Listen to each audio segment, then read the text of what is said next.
अस्सलाम वालेकुम, मैं हूं आमिर फैज मलिक। नागज़ीर डिजिटल के प्लेटफॉर्म से तमाम लोगों को खुशामदीद कहूँगा। पाकिस्तान में बदलती सूरत अहवाल आज से नहीं है, पिछले 75 सालों से देखते आ रहे हैं। लेकिन अभी गहमा गहमी है इलेक्शन की। पाकिस्तान में इलेक्शन होते हुए कहीं नज़र नहीं आ रहे। और आज इसी हवाले से बात करने के लिए मेरे साथ मौजूद हैं सैयद दिलावर बुखारी एडवोकेट साहब, जिनका पाकिस्तान की सियासत में एक बड़ा नाम और सियासत में और इसके साथ साथ उनका तज्ज़िया यकीनन बड़ा ज़बरदस्त रहता है। पाकिस्तान की सियासत में उनका जो रोज़े अव्वल से उनकी नज़र रहती है, इस बारे में जानेंगे। अस्सलाम वालेकुम बुखारी साहब। जी वालेकुम सलाम, बहुत शुक्रिया मलिक साहब। मैं ये समझता हूँ कि ये जो आज आपका जो सवाल है बड़ा अहमियत का हमल है।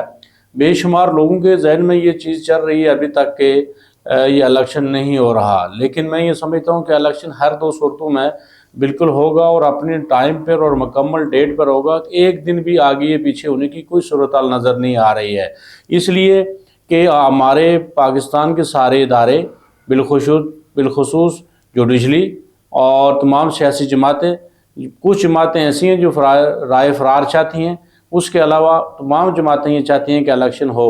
और मैं ये समझता हूँ कि हर दो सूरतों में इलेक्शन हर सूरत में ही होगा।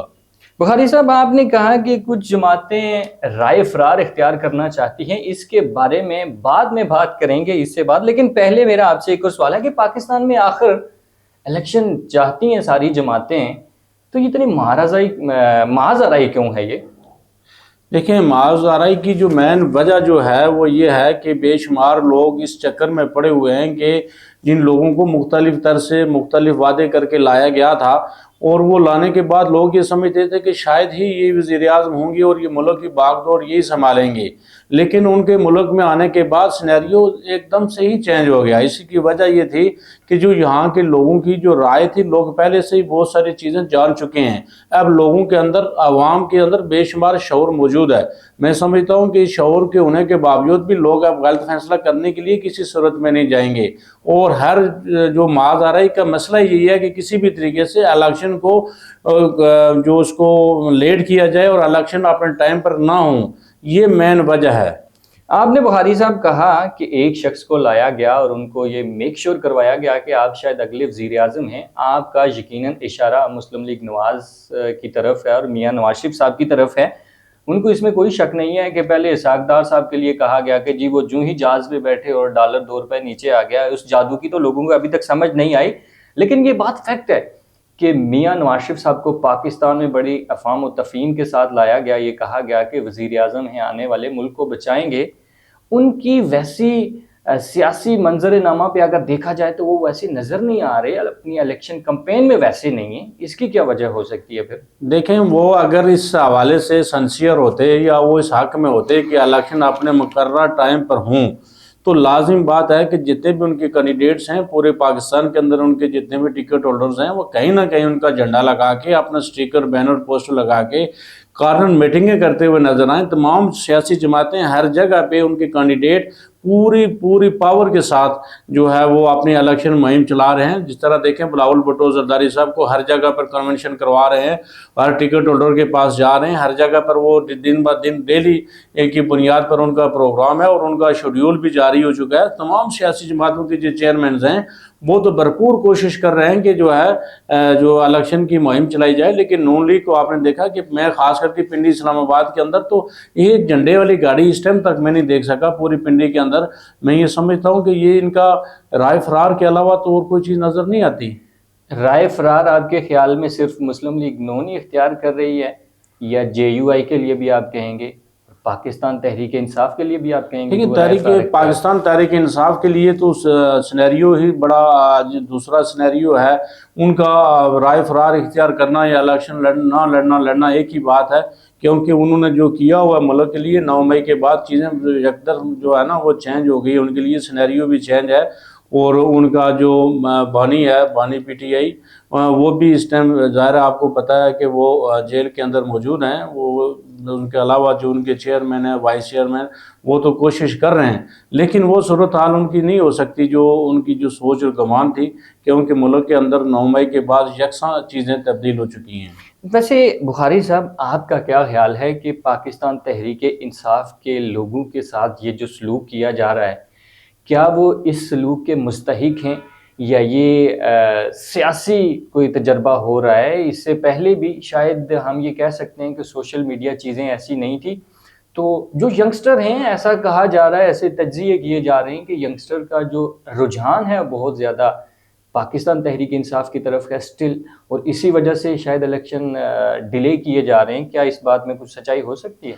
नहीं, ये इसमें बात ये है कि तहरीक इंसाफ के साथ किसी किस्म का देखें बेशुमार जगहों पे मेरे ख्याल के मुताबिक 80% से ऊपर इनके जो कागजात नामजदगी हैं लोगों की जो जमा हो चुकी हैं और वो एक्सेप्ट भी हो चुकी हैं। लेकिन बाद ऐसे लोग हैं कि जिन जो 9 मई में उनका एक रोल है, किरदार है पाकिस्तान की एक हमारे इदारों के ख़िलाफ़ जो उन्होंने किया, उनके लिए तो वो ऑलरेडी बैंड हैं, वो बैंड करेंगे क्योंकि रियासत की ज़रूरत है। नहीं तो कल कोई भी बरसर इक़्तिदार हुआ तो उसने जाके तो इदारों के अंदर चढ़ाई करनी है। तो इदारे तो हमारे इतने कमज़ोर नहीं हैं कि उनको और जो मुल्क को कमज़ोर किया जाए और उनको जो मर्ज़ी जिसको इस तरह करता रहे, ऐसी तो खुली छूट हमारे मुल्क के अंदर कतई तौर पर नहीं है। लेकिन ये है कि जो बंदा पीटीआई का हो, किसी भी जमात का हो, अगर वो इस जुर्म में शामिल नहीं है तो मैं समझता हूँ कि उसको हर सूरत में उसका ये बुनियादी हक है कि वो इलेक्शन लड़े और वो उसको कागजात नामजदगी भी जमा होने चाहिए और उसको क्लियर भी करना चाहिए।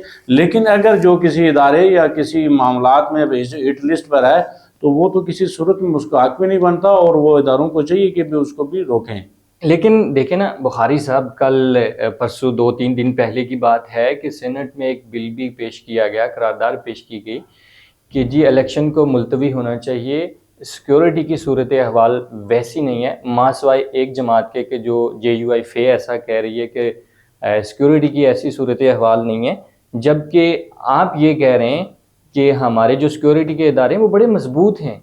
तो क्या कहाँ पे है ये कन्फ्यूजन नहीं है कि सिक्योरिटी इदारे जहाँ पे कह रहे हैं एक तरफ के बड़े मजबूत है और दूसरी तरफ ये कह रहे हैं कि जी सिक्योरिटी के हालात सही नहीं है, तो क्या कौन सिक्योरिटी प्रोवाइड करेगा? इसके बारे में आपका क्या ख्याल है? देखें, मैं आपको एक बात बताऊं कि बाद लोगों को ये अपना एक राय है उनकी। मैं समझता हूं कि जितनी सिक्योरिटी अगर हमारे मुल्क के अंदर मजबूत है कि शायद ही किसी जगह पर मजबूत हो, लेकिन एक बंदा अगर राय फरार इख्तियार करना चाह रहा हो इलेक्शन लड़ने के लिए, उसकी वसाइल ना हो या उसकी उस फिटिंग उसकी जो फुटिंग है वो हल्के के अंदर मौजूद ना हो, तो उसमें इदारों का क्या कसूर है? बाकी पाकिस्तान पीपल्स पार्टी को देखें जो पाकिस्तान में एशिया की सबसे बड़ी पार्टी है, इसने नहीं कहा कि सिक्योरिटी का रिस्क है या कोई प्रॉब्लम है। सिक्योरिटी का रिस्क उस टाइम भी हमने नहीं लिया कि जब पाकिस्तान पीपल्स पार्टी शहीद मोहतरमा बेनज़ीर भुट्टो शहीद हुई थी, तो उस टाइम भी तो इलेक्शन हुआ था। वहाँ पर भी उस टाइम उनकी शहादत के बाद भी इलेक्शन हुआ, वहाँ पर भी अगर इस तरह वहाँ पर भी तो थ्रेट थे, लेकिन इलेक्शन टाइम पर हुआ। देखें ना, ये माजी के इत्तेहादी हैं, JUI, मुस्लिम लीग नून और पाकिस्तान पीपल्स पार्टी, जबकि आपका कहना ऐसा है कि पीपल्स पार्टी चाह रही है कि इलेक्शन हो, JUI भी चाह रही है इलेक्शन ना हो, नून लीग भी बकौल आपके कि वो राय फरार इख्तियार कर रही है, तो ये खिचड़ी बन रही है। आखिर 8 फरवरी को आपकी राय क्या है कि क्या इलेक्शन होंगे या जी नहीं? बिल्कुल, मैं ये समझता हूँ कि इलेक्शन हर 2 सूरतों में होंगे। आप देख लीजिएगा, इंशाल्लाह इलेक्शन अपने टाइम पर होंगे और 8 फरवरी को ही होंगे। इसलिए कि इस टाइम हमारे तमाम देखें, अगर आप ये समझते हैं कि हमारे पाकिस्तान के अंदर जमहूरियत आए, हमारे पाकिस्तान के अंदर मुस्तहकम आए, बेरोज़गारी ख़त्म हो, हमारे पाकिस्तान के अंदर जितनी भी ये मुश्किलात का शिकार है, बेरोज़गारी है और जितनी भी ये जो महंगाई है, अगर इसको आप ख़त्म करना चाहते हैं, मुल्क को किसी तरफ लेकर जाना चाहते हैं, तो उसके लिए ये ज़रूरी है हर 2 सूरतों में कि इलेक्शन अपने टाइम पर करवा जाएं और इलेक्शन टाइम पर होंगे तो पाकिस्तान किसी मंजिल की तरफ जाएगा। इसमें कोई दो राय नहीं है बुखारी साहब। जैसा आपने कहा कि जमहूरियत चाहे लूली लंगड़ी ही क्यों न हो, आमरीत से 100% अच्छी ही होती है, लेकिन ऐसा जाहिर किया जा रहा है, अच्छा खदशा है कि 8 फरवरी को इलेक्शन ना हो। अगर 8 फरवरी को इलेक्शन नहीं होते तो ये कुछ माज़ाराई तो नहीं होगी, एक कोई सानेहा 9 मई की तरफ कोई दूसरी बार भी धकेला तो नहीं जाएगा इस कौम को? आप क्या समझते हैं कि क्या होने वाला है? मैं ये समझता हूँ कि इलेक्शन अपने टाइम पर ही होगा।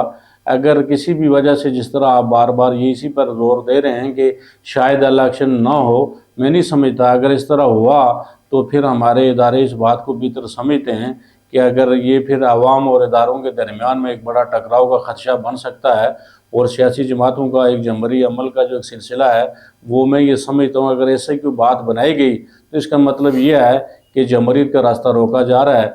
अगर ऐसा, मुझे यकीन तो नहीं है किसी भी दूर दूर तक, लेकिन अगर ऐसा मुमकिन हो भी जाए तो मैं ये समझता हूँ कि एक जमहूरियत का रास्ता रोकने वाली बात है। एक मुल्क को मुस्तकिम करने के बजाय उसको कमज़ोर करने वाली कोई चाल हो सकती है, वरना ऐसा नहीं होगा कि इलेक्शन ना हो।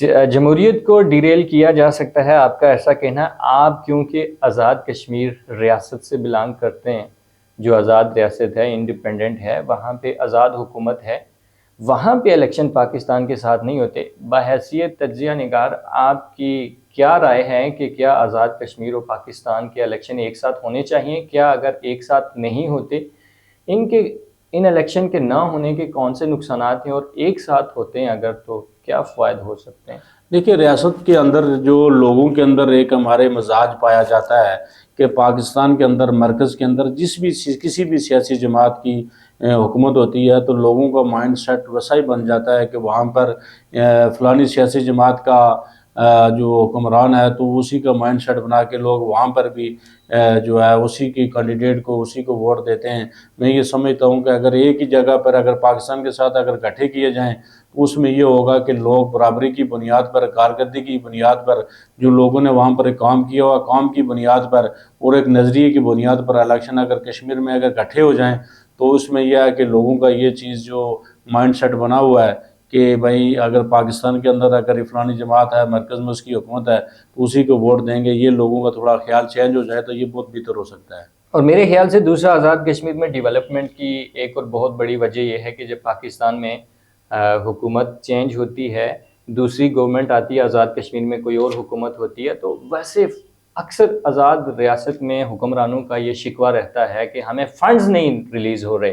तो क्या ये बात उनकी वैलिड है कि जैसे अब वहाँ पे तहरीक इंसाफ की हुकूमत है, यहाँ पे मुस्लिम लीग नून की, अब शायद तहरीक इंसाफ तो नहीं, कुछ मखलूत सी गवर्नमेंट है, लेकिन कुछ ना कुछ झुकाव तहरीक इंसाफ की तरफ है, तो क्या ये बात उनकी वैलिड है कि फ़ंड्स वैसे नहीं मिलते? देखें, बात ये होती है कि अगर यहाँ मरकज़ में जिसकी हुकूमत होती है तो अगर आज़ाद कश्मीर के अंदर भी अगर उसी की हुकूमत है तो वो फिर उनकी ये कोशिश होती है कि हमारी हुकूमत आज़ाद कश्मीर के अंदर डिलीवर करे, और ताकि जहाँ पर जितने भी पाकिस्तान के अंदर जो फंड्स होते हैं, जो न होने वाले काम भी होते हैं, तो वो अपनी हुकूमत की वजह से वो आसानी से काम कर लेते हैं। अगर यहाँ पर हुकूमत दूसरी हो और कश्मीर के अंदर दूसरी हुकूमत हो तो ये प्रॉब्लम अक्सर नहीं, हमेशा से जो मैं देख रहा हूँ ये रहा है, और इसमें कोई दो राय नहीं है कि ये प्रॉब्लम चलता है। एनीवेज, दिलावर बहारी, आज के प्रोग्राम में आने का आपका बहुत बहुत शुक्रिया। अगले एक नए एपिसोड में फिर मिलेंगे, तब तक इजाज़त दीजिए। अल्लाह ने के बाद।